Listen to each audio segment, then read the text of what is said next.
पूरे भारत की अगर हिंदी माध्यम सबसे अच्छी टीम कोई है तो ये संस्कृति आईएएस की टीम है। जो गाइडेंस अवेलेबल होने लगे वो कारपोरेट रूप ले ली। जी।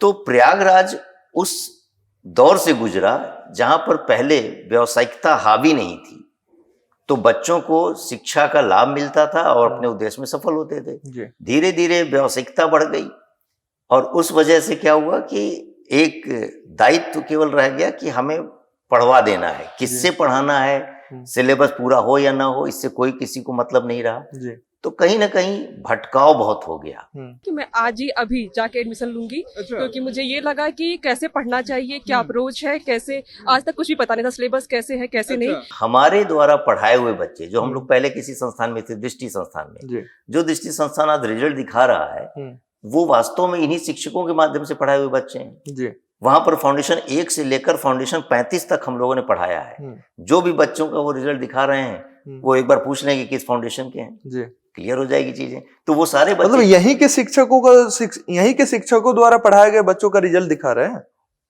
अब बताइए कि जब पढ़ाए यहीं के शिक्षकों ने तो रिजल्ट किसका दिखाएंगे। शुरू से अंत तक उन बच्चों के साथ पाठ्यक्रम के साथ भी रहते हैं और पाठ्यक्रम के बाद भी रहते हैं जब तक कि उसको मसूरी भेज न दें। अच्छा, तो ये कनेक्टिविटी मतलब ये नहीं है कि हो गया तुम्हारा कोर्स खत्म फिर जाओ बाय बाय टाटा, ऐसा नहीं है। एकदम नहीं, क्लास खत्म होता है, रिश्ता नहीं जी। यहाँ के टीचर ही बेस्ट है हिंदी मीडियम के, इससे अच्छे टीचर है नहीं। सर से पढ़ने के बाद लगा नहीं, टाइम देना है, टीचर अच्छे हो और कैसे पढ़ना है, सिलेबस क्या है, ये सारी चीजों ने बताया। तो लग रहा है हाँ, यहाँ अगर आएंगे संस्कृति आईएएस में कोचिंग अगर एडमिशन लेते हैं तो सिलेक्शन तो पक्का है। अब भटकाव ज्यादा हो गया, तमाम कोचिंग ऑनलाइन ऑफलाइन दुनिया भर की चीजें, यूट्यूब चैनल्स, दुनिया भर के टेलीग्राम चैनल, किसको कोई भी कुछ मिल जा रहा है वो पढ़ ले रहा है, रिवीजन नहीं कर रहा है जी। तो हमारा जो अभी यूएसपी आपने पूछा वो यही है कि एक तरफ हम पढ़ाएंगे, दूसरी तरफ हम पिछले पढ़ाए हुए विषयों को रिवीजन के अंतर्गत लाकर बच्चे को और बेहतर बनाएंगे। तो जब मुझे पता चला कि यहाँ पे अब संस्कृति आ रही है, दृष्टि की टीम ही जो नई टीम है, वो जो पुरानी टीम वही संस्कृति बन गई है। तो प्रयागराज के साथ एक दुर्घटना ये घटी कि लोगों ने ये जरूर कहा कि हम दिल्ली से आ रहे हैं, दिल्ली से आकर सिखाएंगे, लेकिन वो दिल्ली की कोचिंग का बोर्ड जरूर लगा लेकिन शिक्षक नहीं आए जी। लेकिन यहाँ पर जब संस्कृति ने ये अपना कम से कम ये कहा जाए कमिटमेंट शो किया कि अगर हम आ रहे हैं तो उसी टीम के साथ आएंगे। संस्कृति आईएएस बाजार के दौर में है जरूर लेकिन बाजारू नहीं है जी। तो शिक्षा जिसको हम दे रहे हैं और जिसके बदले हम कह रहे हैं कुछ फीस ले रहे हैं, तो हम बच्चे को कम से कम उस पूरी सामग्री को दे सके, ज्ञान दे सके, जानकारी दे सके, ताकि वो अपने स्वप्न को साकार कर सके। बिल्कुल। तो उसके लिए हम अध्ययन तो ही है, अध्ययन के साथ साथ बच्चे को लगातार कनेक्ट रखना। तो इसलिए हम एक प्रोग्राम चलाते हैं कि connect with faculty. Kumar Gaurav sir हैं, रितेश सर हैं, अरुण सर हैं, सीवी श्रीवास्तव सर हैं, राजेश मिश्रा सर हैं। ये सभी किसी न किसी रूप में पहले कहीं और थे और ये सभी शिक्षक जो मैंने कहा दृष्टि आईएएस में पढ़ा रहे थे। अच्छा, के पढ़ाने का जो ढंग है, जो सिनॉप्सिस के थ्रू पढ़ाते हैं कुमार गौरव सर, वो काफी काबिले तारीफ है। उन्हीं की वजह से मैंने 2 बार मेंस लिखा है, इस बार भी लिख रहा हूँ। और प्रयागराज एक समय में आईएएस पीसीएस का गढ़ कहा जाता था, समय के साथ ये अपना छवि धूमिल हो गया, कैसे? देखिए, बातें इसलिए थोड़ी सी लंबी हो जाती हैं इसको समझने और समझाने में कि एक गढ़ था। गढ़ क्यों था जी? क्योंकि शिक्षक और छात्र के बीच बाजार और व्यावसायिक संबंध नहीं थे। आईएएस पीसीएस की फैक्ट्री कहे जाने वाली संस्कृति आईएएस एक ऐसा संस्थान जो दिल्ली के बाद प्रयागराज में भी अपना नाम लहरा रहा है। संस्कृति आईएएस के जो डायरेक्टर है, संस्थापक है अखिल मूर्ति सर, हमारे साथ बैठे हैं। सर, बहुत स्वागत है आपका। Thank you. कैसे हैं सर आप? बढ़िया, एकदम बढ़िया। सर, संस्कृति आईएएस, हम चाहेंगे कि सबसे पहले नाम के पीछे का कारण बताया जाए। और स्लोगन है टीम वही कोचिंग नहीं, इसके पीछे क्या कारण है सर? कौन सी टीम है जिसकी बात कर रहे हैं आप? ठीक बात है, स्लोगन है तो उसके पीछे कोई तो दर्शन जी बिल्कुल। तो संस्कृति इसलिए क्योंकि एक समूह और शिक्षकों का समूह, श्रेष्ठ शिक्षक मौजूद, जो मानव समाज को बेहतर बनाने का प्रयास कर रही है और विशेष रूप से जो सिविल सेवा की तैयारी कर रहे हैं, इसलिए इसके नाम की सार्थकता है जी।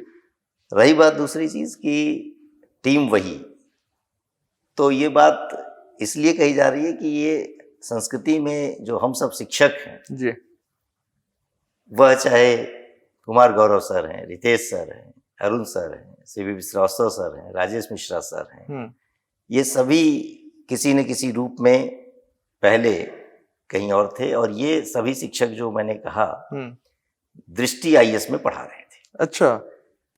तो एक दशक तक वहां पर हम लोगों ने शिक्षण कार्य किया, लेकिन कुछ ऐसी चीजें नजर आने लगी जहां पर लगा कि यहाँ पर शिक्षा का कार्य पर्याप्त नहीं हो पा रहा है जी। तो फिर सबने एक मिलकर एक संस्कृति का निर्माण किया जी। और वह संस्कृति सिविल सेवा के क्षेत्र में लोगों की अपनी इच्छाओं को पूरा कर सके, इसके लिए जी। इसलिए टीम वही कहा गया। मैंने बहुत सारे आपके इंटरव्यू देखे हैं सर, उसमें तमाम लोग पूछते रहते हैं कि अखिल मूर्ति सर दृष्टि आईएएस को तोड़ने का काम क्यों किए हैं? किसी को तोड़ने से कोई टूटता नहीं जी। खुद की कमजोरी होती है।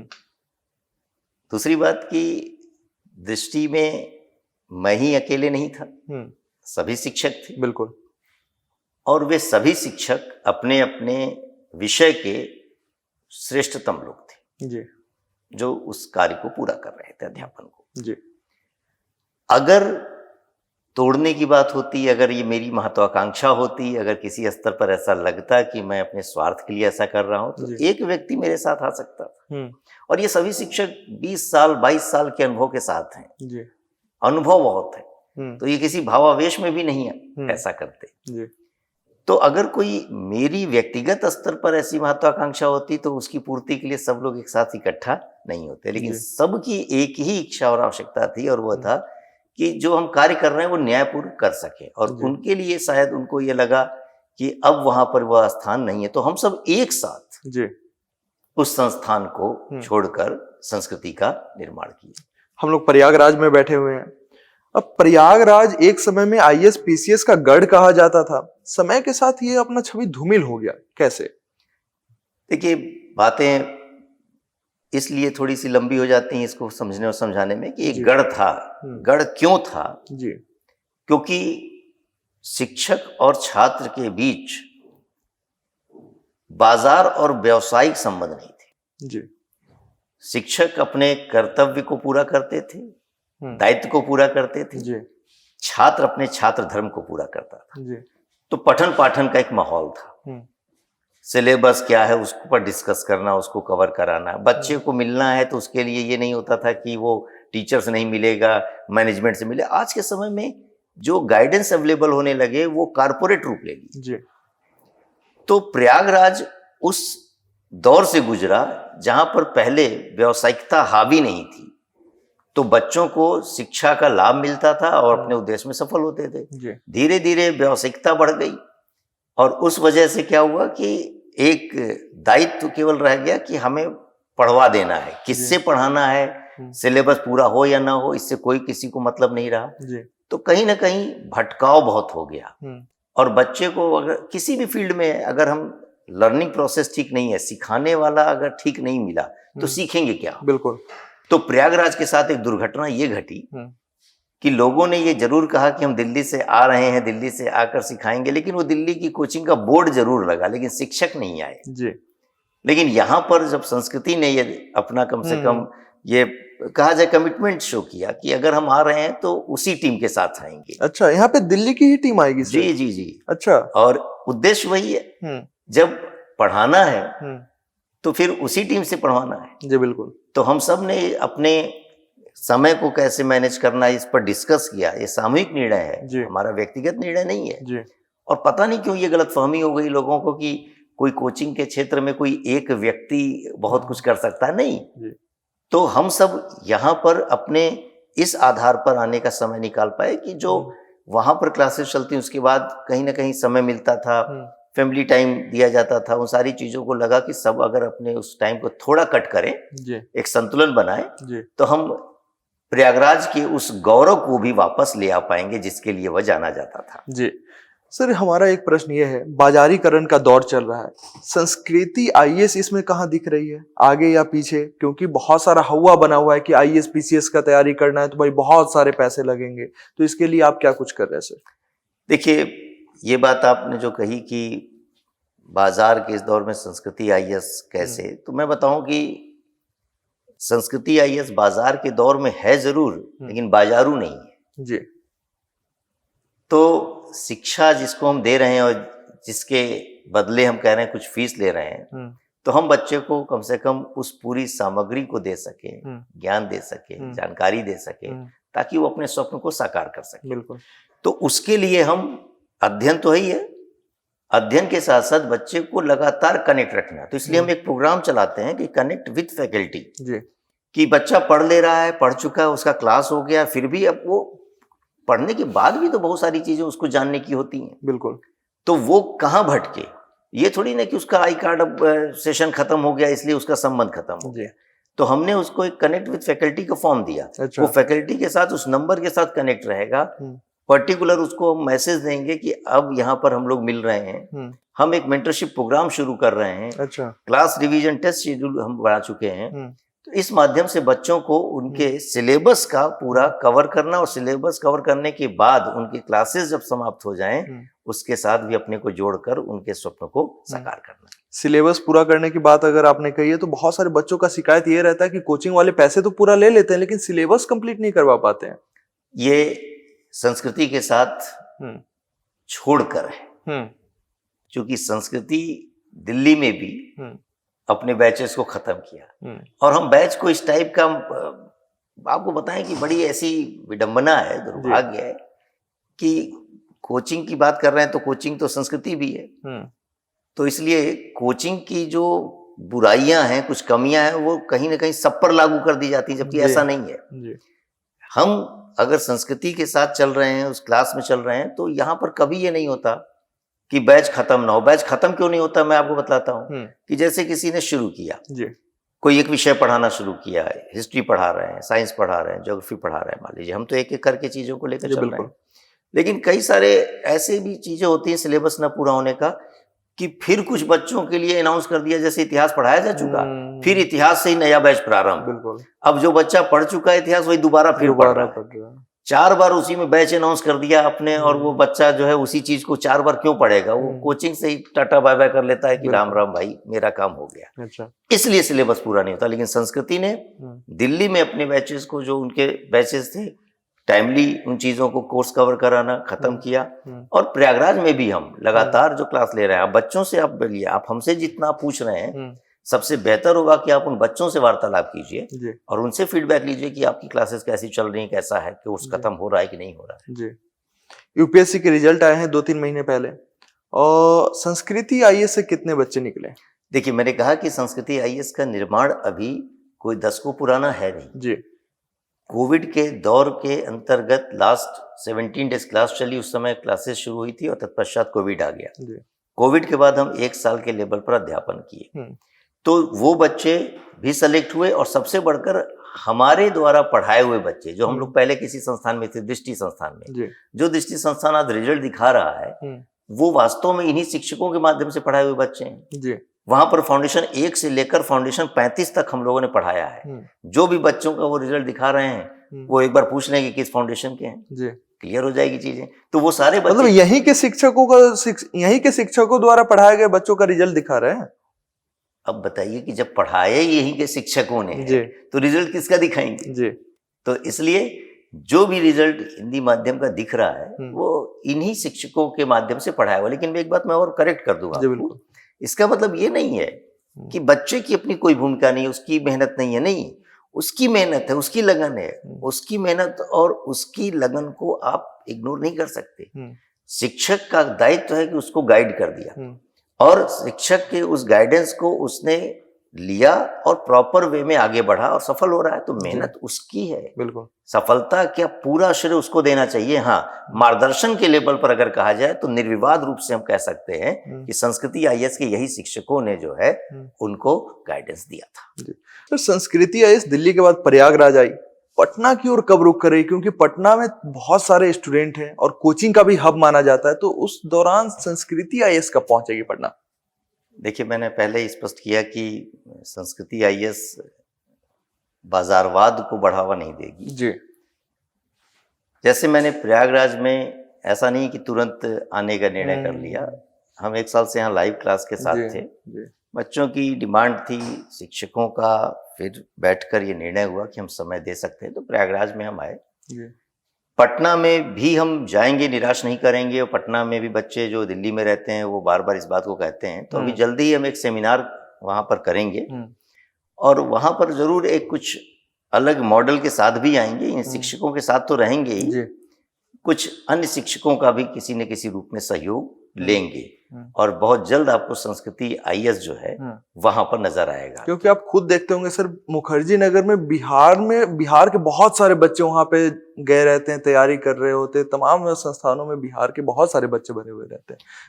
एकदम ठीक बात है, और हम देखते भी हैं और इस बात के कष्ट को महसूस भी करते हैं जी कि आर्थिक दबाव भी होता है जी, सामाजिक दबाव भी होता है जी। दिल्ली के अंतर्गत बच्चा आ रहा है, कई बार वो एडजस्ट नहीं कर पाता जी स्वास्थ्य की समस्याएं कुछ होती हैं। जी, तो इतना मैं जरूर ये कहूँगा कि पटना के अंतर्गत मगध की संस्कृति को फिर एक बार हम पुनर्जीवित करेंगे जी सिविल सेवा के क्षेत्र में। संस्कृति आईएएस का यूएसपी क्या है सर? देखिए, मूल चीज है कि संस्कृति आईएएस अपने शिक्षकों के साथ विद्यार्थियों को बेहतर मार्गदर्शन देने के लिए जानी जाती है जी। तो हम शुरू से अंत तक उन बच्चों के साथ पाठ्यक्रम के साथ भी रहते हैं और पाठ्यक्रम के बाद भी रहते हैं जब तक कि उसको मसूरी भेज न दें। अच्छा, तो ये कनेक्टिविटी मतलब ये नहीं है कि हो गया तुम्हारा कोर्स खत्म फिर जाओ बाय बाय टाटा, ऐसा नहीं है। एकदम नहीं, क्लास खत्म होता है, रिश्ता नहीं जी। तो संस्कृति नाम ही है उस रिश्ते को बनाए रखना जी। जब तक कि वो सफल ना हो जाए। अच्छा, यूपीएससी में हिंदी मीडियम का और बेहतर रिजल्ट हो, इसके लिए आप लोग क्या कुछ कर रहे हैं सर? मैं आपको स्पष्ट करूं कि हिंदी माध्यम का रिजल्ट बेहतर हो, ये पहले आखिर हिंदी माध्यम का रिजल्ट होता था तो क्या पहले संसाधन ज्यादा थे या लोगों के पास सुविधाएं ज्यादा थी? पहले लोगों के पास भटकाव कम था, अब भटकाव ज्यादा हो गया। तमाम कोचिंग, ऑनलाइन ऑफलाइन दुनिया भर की चीजें, यूट्यूब चैनल्स, दुनिया भर के टेलीग्राम चैनल, किसको कोई भी कुछ मिल जा रहा है वो पढ़ ले रहा है, रिवीजन नहीं कर रहा है जी। तो हमारा जो अभी यूएसपी आपने पूछा वो यही है कि एक तरफ हम पढ़ाएंगे, दूसरी तरफ हम पिछले पढ़ाए हुए विषयों को रिवीजन के अंतर्गत लाकर बच्चे को और बेहतर बनाएंगे। तो फॉरवर्ड एंड बैकवर्ड लिंकेज जो एक किसी भी प्रोजेक्ट का बहुत अहम हिस्सा होता है, हम पढ़ाई में लागू करेंगे। तो ये चीज करते हम हिंदी माध्यम के रिजल्ट को बेहतर बनाएंगे। क्या बच्चों को ऑनलाइन पढ़ना छोड़ देना चाहिए सर? नहीं, देखिए किसी भी चीज का अति खराब है, जरूरत कितनी कैसे है? पढ़ना चाहिए? ऑनलाइन अगर कोई बच्चे पढ़ रहे हैं, ठीक है, मजबूरी है, नहीं आ सकते हैं, तो कैसे पढ़ना चाहिए उन्हें? तो सीधी सी बात है कि उनके पास पहला विकल्प और दूसरा और अंतिम सब विकल्प ऑनलाइन है जी। तो ऑनलाइन के लेवल पर भी उन्हें एक चीज जरूर समझनी चाहिए और वो ये कि वे समय भी दे रहे हैं, कुछ न कुछ फीस भी दे रहे हैं, बिल्कुल, लेकिन अगर उन्हें वह चीज नहीं मिले जो आवश्यकता है एग्जाम की, यूपीएससी की, बीपीएससी की, तो ऑनलाइन खाली करने के नाम पर सस्ते के चक्कर में अपना समय जीवन क्यों खराब करेंगे? तो पहली चीज तो यह है कि ऑनलाइन का मतलब ये नहीं हो गया कि गुणवत्ता से समझौता करना है। दूसरी चीज कि अगर ऑनलाइन पढ़ रहे हैं हम और हमारे पास विकल्प नहीं है, बहुत सारे बच्चे हैं दूर दराज के एरिया में हैं, उनको लगता है कि चलो टेक्नोलॉजी आज हमारे पास है तो क्यों नहीं हम दिल्ली के शिक्षक को ही पढ़ दें ऑनलाइन लेवल पर, तो अच्छी बात है, लेकिन वह स्व अनुशासित हो। क्योंकि आप 1 महीने 2 महीने के लेवल पर तो अनुशासित हो सकते हैं, बिल्कुल, लेकिन जब कोर्स का ड्यूरेशन आपका, क्लास का ड्यूरेशन आपका, सिलेबस का इतनी लंबाई हो कि वो 12 महीने 13 महीने 14 महीने की डिमांड कर रही है, तो आपको पहली जरूरत है कि ऑनलाइन के लेवल पर आप स्वानुशासित, और इसके लिए आपको कमिट करना पड़ेगा कि आप उसी समय क्लास करेंगे जिस समय आपने चूज किया है जी। एक टाइम बनाइए, जैसे आप क्लास में जाते हैं फिजिकली, वैसे ही आपको जो है ऑनलाइन क्लास करना है जी। और ऑनलाइन का मतलब कहीं ये नहीं होता कि आपको बस यूं ही पढ़ लेना है जी। ऑनलाइन की सबसे बड़ी कमजोरी और कमी आखिर वन वे कम्युनिकेशन की है। तो आपको उसको दूर करने के लिए क्या करना होता है कि आपका सिस्टम इतना बेहतर हो कि आप आंसर लिखें वो चेक हो पा रहा हो, आपकी कोई क्वेरीज हो तो आप शिक्षक से बात कर पाइए, उस तक वो मैसेज चला जाए। ये थोड़ी ना है कि कस्टमर केयर का मामला है कि बैंक में सर्विस कोई दे रहा है, उसका सोल्यूशन कोई और दे रहा है, बात किसी और से हो रही है, आप दोबारा बात करेंगे तो कोई और एग्जीक्यूटिव फोन उठा रहा है। सभी बच्चों की इंडिविजुअल समस्याएं होती हैं। एकदम। तो ये ऑनलाइन में भी लागू करने की जरूरत है। तो ऑनलाइन करे, लेकिन उसको ये सोच के ना करे कि काम चलाना है, बिल्कुल, क्योंकि अंत में उसको प्रतियोगिता में शामिल होना है। तो प्रतियोगिता में जो बेहतर होगा वो सफल होगा। चलिए, अपना कीमती समय देने के लिए और इन तमाम विषयों को क्लियर करने के लिए बहुत बहुत धन्यवाद सर आपका। धन्यवाद।